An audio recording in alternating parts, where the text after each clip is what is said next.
السلام عليكم ورحمة الله وبركاته. بسم الله الرحمن الرحيم. إن الحمد لله نحمده ونستعين ونستغفره ونعوذ بالله شرور أنفسنا ومن شر أعمالنا. من يضلل الله فلا مضل له ومن يضلل فلا هادي له. أشهد أن لا إله إلا الله وأشهد أن محمد عبده ورسوله. اللهم صل على سيدنا محمد وعلى آل سيدنا محمد. قال الله تعالى في الكتاب الكريم: أعوذ بالله من الشيطان الرجيم. يا أيها الذين آمنوا اتقوا الله حق تقاته ولا تموتن إلا وأنتم مسلمون. صدق الله العظيم. Teman-teman kaum muslimin yang dirahmati Allah Subhanahu wa taala, pertama dan utama marilah kita mengucapkan puja dan puji syukur kita kehadirat Allah Subhanahu wa taala, yang mana pada kesempatan kali ini Allah masih memberikan kita rahmat, nikmat dan hidayahnya. Alhamdulillah, dengan rahmat dan nikmat yang hidayah yang Allah berikan kepada kita, sehingga kita bisa melangkahkan kaki, mengayunkan tangan untuk melaksanakan aktivitas kita pada hari ini. Patutlah kita bersyukur atas rahmat dan karunia Allah Subhanahu wa taala yang Allah berikan kepada kita. Sebagaimana dalam hal ini berulang-ulang kali Allah jelaskan dalam Al-Qur'an, dalam surah Ar-Rahman, apa kata Allah? A'udzu billahi minasy syaithanir rajim. Bismillahirrahmanirrahim. Fabi'ayyi ala'i rabbikuma tukazziban. Fabi'ayyi ala'i rabbikuma tukazziban. Sadaqallahul azim. Apa kata Allah? Fabi ayyi ala'i rabbikuma tukazziban. Nikmat Tuhan manakah yang engkau dustakan?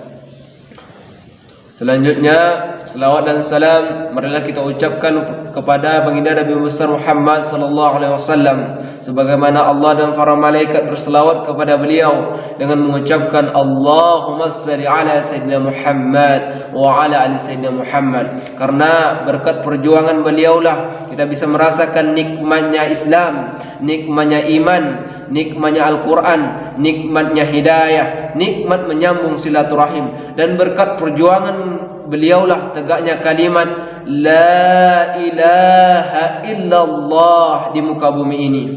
Semoga dengan seringnya kita berselawat kepada baginda Nabi besar Muhammad SAW, kita termasuk hamba-hamba Allah yang mendapatkan syafaatnya di yaumil akhir nanti. Teman-teman kaum muslimin yang dirahmati Allah Subhanahu wa taala, Nabi Muhammad sallallahu alaihi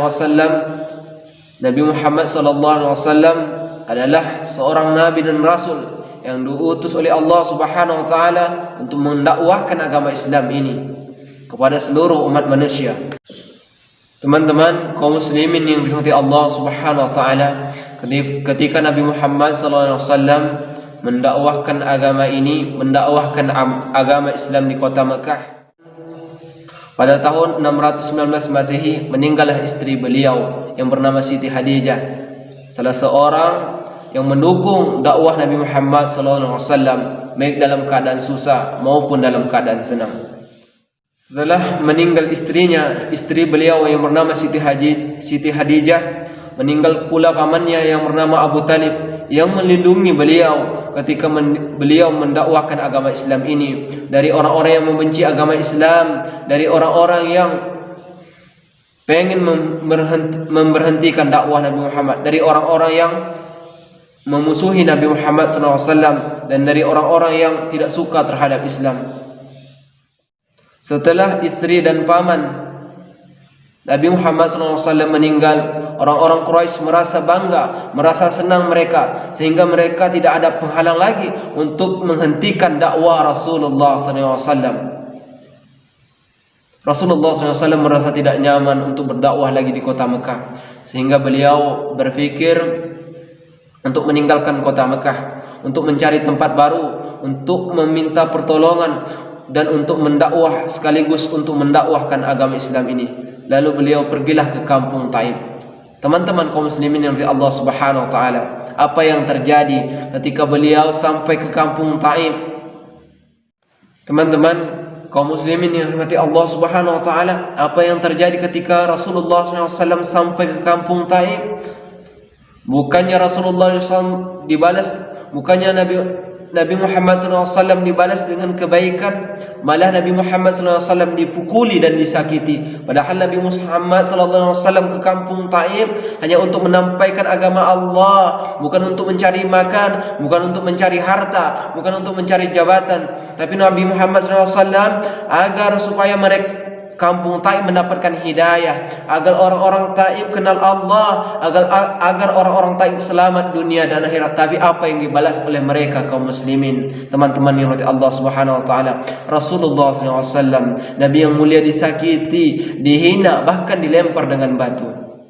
Kaum muslimin, teman-teman yang dirahmati Allah Subhanahu wa taala, ketika Nabi Muhammad SAW masuk kampung Taif, semua gang ditutup. Dan para pembesar Quraisy berkata, wahai anak kecil, dikerahkan mereka, anak-anak mereka untuk membawa batu, untuk melempari Rasulullah SAW dari pagi hingga siang. Sehingga beliau merasa kesakitan kaum muslimin. Sehingga beliau berkata, wahai masyarakat Taif, jika kalian tidak menerima aku, maka izinkanlah aku untuk pulang, untuk kembali ke kampung halamanku. Apa jawab mereka, masyarakat Taif?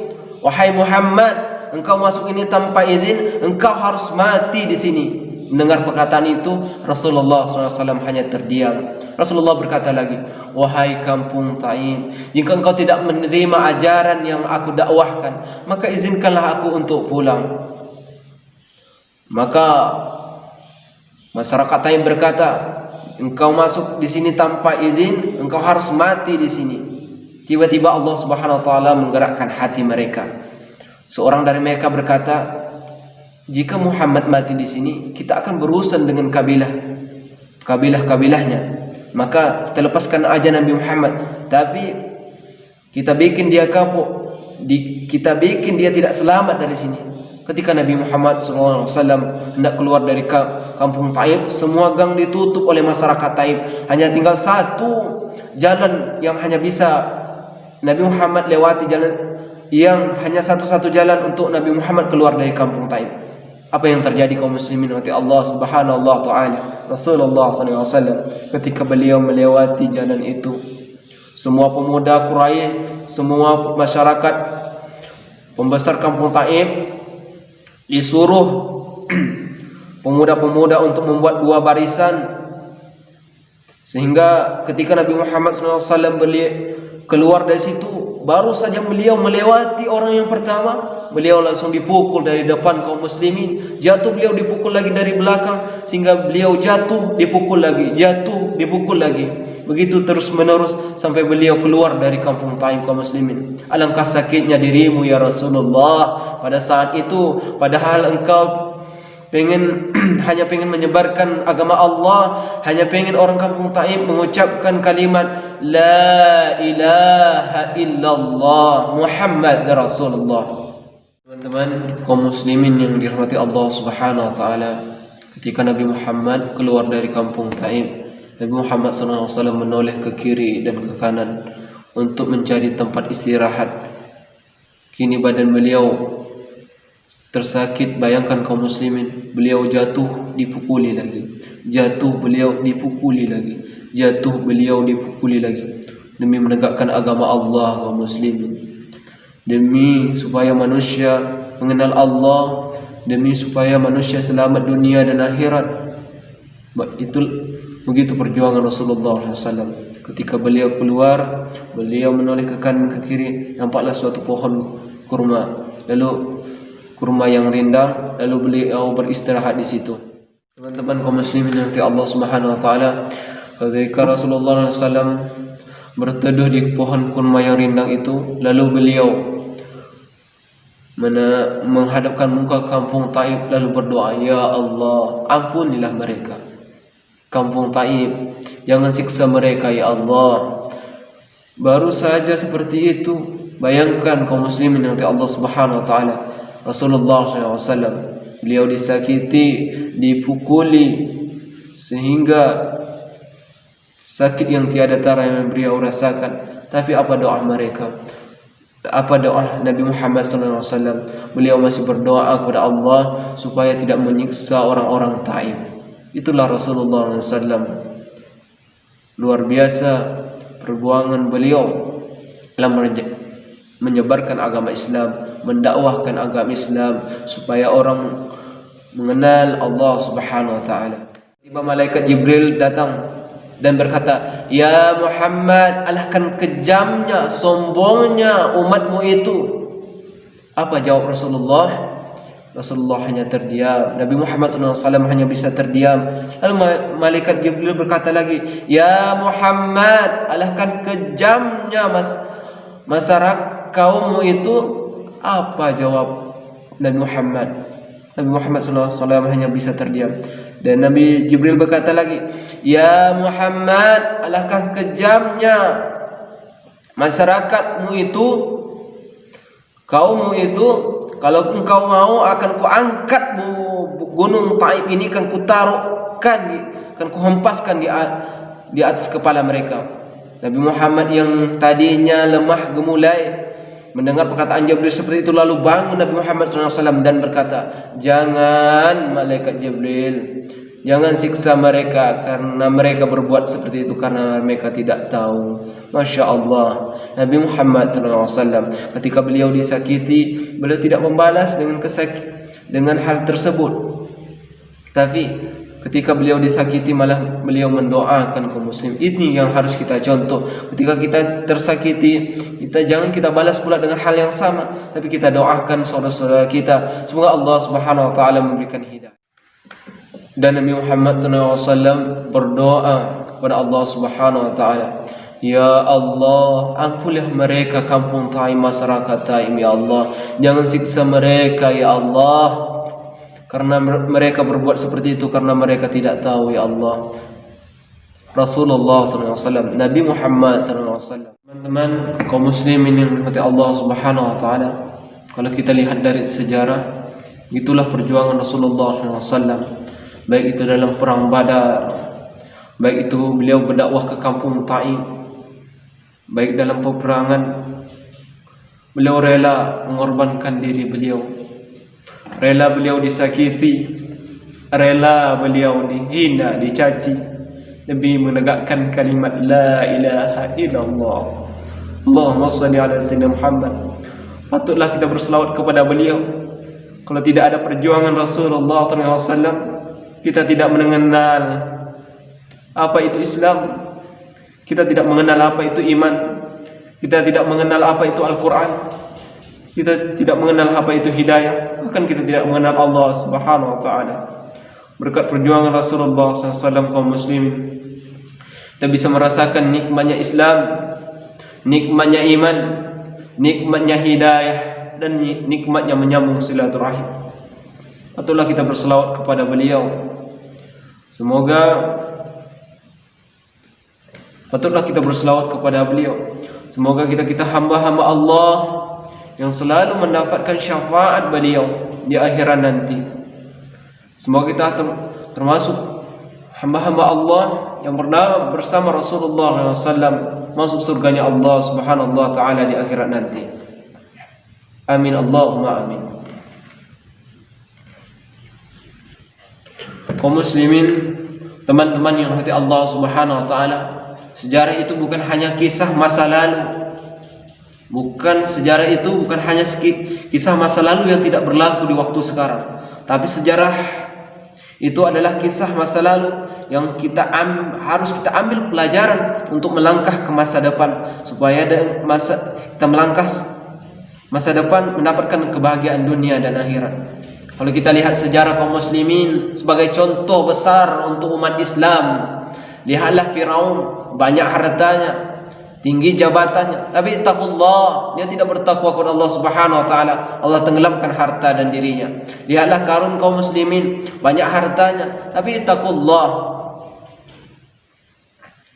dia tidak bertakwa kepada Allah Subhanahu wa taala, Allah tenggelamkan harta dan dirinya. Jadi kita jadikan sejarah ini jadikanlah sejarah contoh, jadikanlah sejarah pelajaran untuk kita melangkah ke masa depan. Semoga kita mendapatkan syafaat, kita mendapatkan kebahagiaan dunia dan akhirat. Sebagai Allah Subhanahu wa taala jelaskan dalam Al-Qur'an, dalam surah Al-Hijr, apa kata Allah dalam surah Al-Hijr ayat yang 18? Apa kata Allah? Sebagaimana Allah Subhanahu wa taala jelaskan dalam Al-Qur'an, dalam surah Al-Hijr ayat 18, apa kata Allah? Yang artinya perhatikan sejarahmu untuk masa depanmu. Jadi teman-teman kaum muslimin nanti Allah Subhanahu wa taala, semoga kita harus memperhatikan bagaimana orang-orang terdahulu sebelum kita menjalani hidup. Kita harus mencontoh orang-orang saleh seperti dulu. Kita harus mencontohi Rasulullah SAW sebagai uswatun hasanah, contoh tauladan yang baik. Sebagaimana Allah Subhanahu wa taala katakan dalam Al-Qur'an, laqad kana lakum fi Rasulullah uswatun hasanah. Sungguh tampak contoh yang baik terhadap Rasulullah SAW. Jadi Rasulullah pun SAW berpesan kepada kita, kalau kita ingin selamat dunia dan akhirat, Rasulullah SAW berpesan kepada kita, kalau kita ingin selamat dunia dan akhirat, kita harus mengikuti Al-Quran dan Sunnah.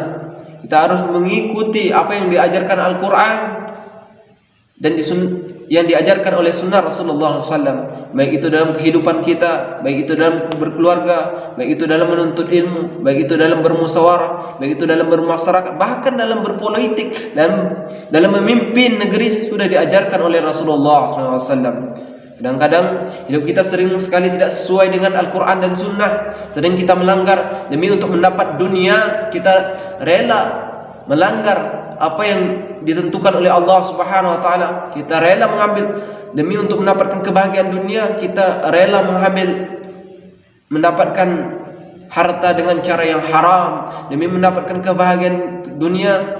Kita rela bermaksiat kepada Allah Subhanahu wa taala. Kaum muslimin yang dirahmati Allah Subhanahu wa taala, jangan terlalu tergoda kita dengan dunia. Biarlah kita menjadi orang miskin asal Allah ridho kepada kita. Biarlah kita menjadi orang yang sederhana asalkan harta yang kita dapat, jabatan yang kita dapat diridhoi Allah Subhanahu wa taala. Karena dunia ini sementara kaum muslimin. Ketika kita menghadap Allah Subhanahu wa taala, semua kita tinggalkan. Harta kita tinggalkan, anak istri kita tinggalkan, jabatan kita tinggalkan. Yang kita bawa hanyalah takwa, yang kita bawa adalah amal soleh kepada Allah Subhanahu wa taala. Ketika kita menghadap Allah Subhanahu wa taala, apa yang kita harus banggakan? Apakah harta kita yang harus kita banggakan lagi? Apakah jabatan kita yang harus kita banggakan lagi? Semua itu tidak berlaku kaum muslimin. Allah Subhanahu wa taala tidak melihat harta kita. Allah Subhanahu wa taala tidak melihat jabatan kita. Allah Subhanahu wa taala tidak melihat seberapa terkenal kita di masyarakat. Tapi Allah Subhanahu wa taala melihat takwa kita kepada Allah Subhanahu wa taala. Kaum muslimin yang dirahmati Allah Subhanahu wa taala, semoga kita termasuk hamba-hamba Allah yang bertakwa kepada Allah Subhanahu wa taala. Semoga kita termasuk hamba-hamba Allah yang mengikuti tuntunan Al-Quran dan Sunnah. Semoga kita termasuk hamba-hamba Allah yang menjadikan Rasulullah Nabi Muhammad SAW uswatun hasanah, contoh yang baik dalam hidup kita. Dan semoga kita menjadikan pelajaran kisah-kisah orang terdahulu menjadi pelajaran untuk melangkah hidup kita di masa depan. Semoga kita dengan itu semoga kita termasuk hamba-hamba Allah yang mendapatkan kebahagiaan dan akhirat, kebahagiaan dunia dan akhirat. Mungkin itu saja yang dapat saya sampaikan. Benarnya datang dari Allah Subhanahu wa taala, kesalahan datangnya diri saya pribadi. Apa yang baik itu datangnya dari Allah, silakan ambil. Apa yang tidak baik itu datangnya diri saya. Apa yang baik itu datangnya dari Allah Subhanahu wa taala. Apa yang tidak baik itu datangnya diri saya pribadi. Saya Mardiansyah. Mohon bantu channel ini dengan menekan kaum muslimin yang Allah Subhanahu wa taala. Mari sama-sama kita menyebarkan kebaikan. Sebenarnya Allah Subhanahu wa taala berfirman dalam surah Al-Ashr, apa kata Allah? Wal 'ashr innal insana lafil. Sebagaimana Allah Subhanahu wa taala katakan dalam Al-Qur'an, wa tawasaw bil haqq wa tawasaw bil sabr. Mari kita menasihati dalam kebaikan demi untuk berkembangnya dakwah syiar ini. Jangan lupa teman-teman tekan tombol subscribe, like dan komen. Saya Mardiansyah, kalau ada kata salah, kalau ada kata-kata yang salah saya mohon maaf. Saya akhir wa billahi taufiq wal hidayah. Wassalamualaikum warahmatullahi wabarakatuh.